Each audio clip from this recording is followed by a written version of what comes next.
This week in country music history, we're looking back at the best little whorehouse in Texas, the musical comedy film that turned a famous Texas tale into a Hollywood hit.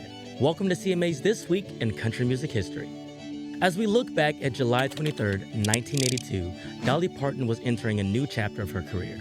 Already one of country music's biggest stars, she was quickly becoming a force in Hollywood as well.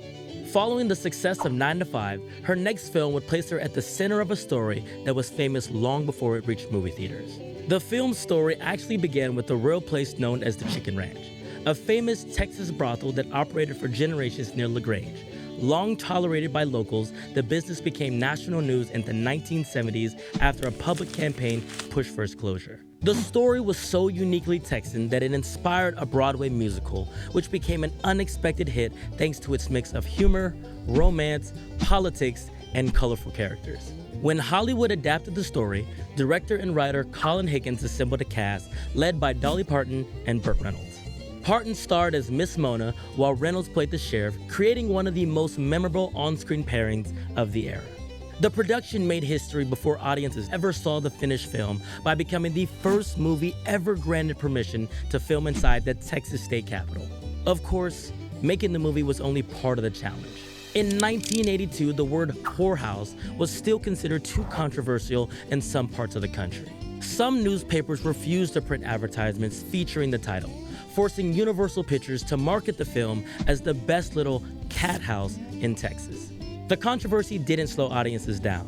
When the film premiered, it opened to a remarkable $11.8 million during its first weekend, setting a new record for the biggest opening weekend ever for an R-rated movie at the time.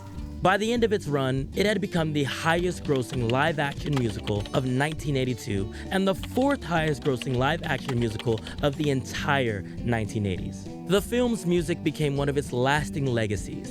Dolly Parton used the soundtrack to introduce an early version of I Will Always Love You, a song that climbed to #1 on the country charts and would later become one of the most celebrated compositions in music history. The success wasn't limited to the box office, though. Award season quickly followed, bringing unexpected acclaim for a movie many had initially viewed as a lighthearted musical comedy. Charles Durning earned an Academy Award nomination for Best Supporting Actor for his larger-than-life portrayal of the Texas governor. The film also landed a Golden Globe nomination for Best Motion Picture, and Dolly Parton received a Best Actress nomination, further cementing her growing reputation as more than just a country music superstar. Looking back, the best little whorehouse in Texas arrived during a moment when country music was expanding far beyond radio and record stores. The film helped introduce country music and Texas culture to new audiences while proving that stories rooted in local history could resonate on a national stage. That's This Week in Country Music History. The stories continue next week, so make sure you're following CMA as we revisit the remarkable rise of LeAnn Rimes and her breakthrough album, Blue.